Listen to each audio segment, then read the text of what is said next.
क्या आत्मा तुरंत मुक्त हो जाती है? क्या आपने कभी सोचा है कि मृत्यु के बाद क्या होता है? शरीर तो यहीं रह जाता है, लेकिन जीव आत्मा वो कहीं चली जाती है। क्या वो तुरंत मुक्त हो जाती है या किसी कठिन मार्ग पर जाती है? आज आप सुनने जा रहे हैं गरुड़ पुराण का पहला अध्याय, वो रहस्य जिसे सुनने मात्र से जीव को पापों से मुक्ति मिलने लगती है। ये कथा कोई काल्पनिक नहीं, ये स्वयं भगवान विष्णु के मुख से कही गई अमर वाणी है, जिसे सुनने के बाद जीवन को देखने का आपका दृष्टिकोण बदल जाएगा। एक बार गरुड़ जी ने भगवान विष्णु से निवेदन किया कि हे प्रभु, कृपा करके मुझे वो दिव्य ज्ञान दीजिए जिससे मैं जान सकूं कि शरीर छूटने के बाद आत्मा की क्या गति होती है। मरणोपरांत जीव कहाँ जाता है, पाप क्या है, पुण्य क्या है, और सबसे महत्वपूर्ण मोक्ष किसे मिलता है? भगवान विष्णु मुस्कुराए और बोले, गरुड़, ये विषय अत्यंत गोपनीय है, परंतु जो श्रद्धा से इसे पूछे उसे ये ज्ञान देना स्वयं धर्म है।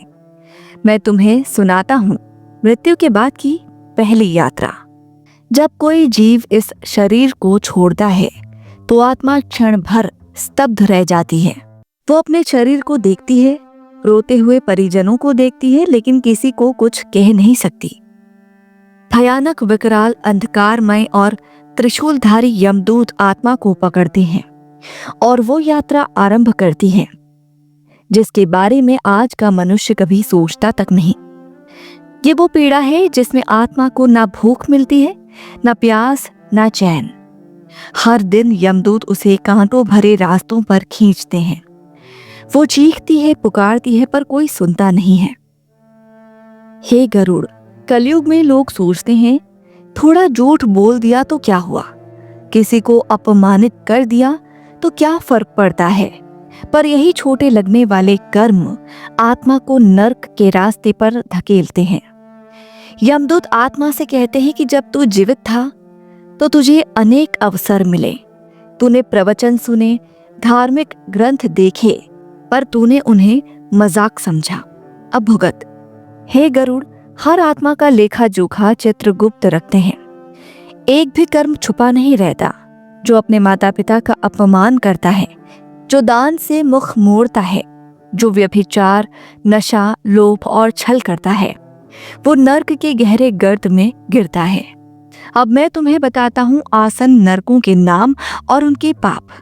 तामिस्र नर्क, जहाँ आत्मा को अंधकार में जंजीरों से बांधा जाता है। रौरव, जहाँ जलते सांपों से आत्मा को डसवाया जाता है।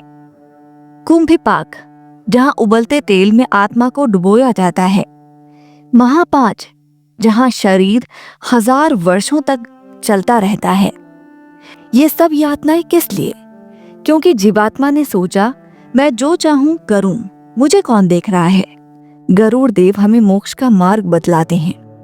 जो जीव अंत समय में भगवान नारायण का नाम जपता है, जो पितरों का श्राद्ध करता है, जो सेवा, भक्ति, दया के मार्ग पर चलता है, वो इन यमदूतों से नहीं डरता। वो मृत्यु के बाद वैकुंठ की ओर चला जाता है। और जो मनुष्य गरुड़ पुराण को श्रद्धा से सुनता है, उसके सारे भय समाप्त हो जाते हैं। उसकी आत्मा शांत होती है। उसे फिर किसी भी नर्क की यात्रा नहीं करनी पड़ती।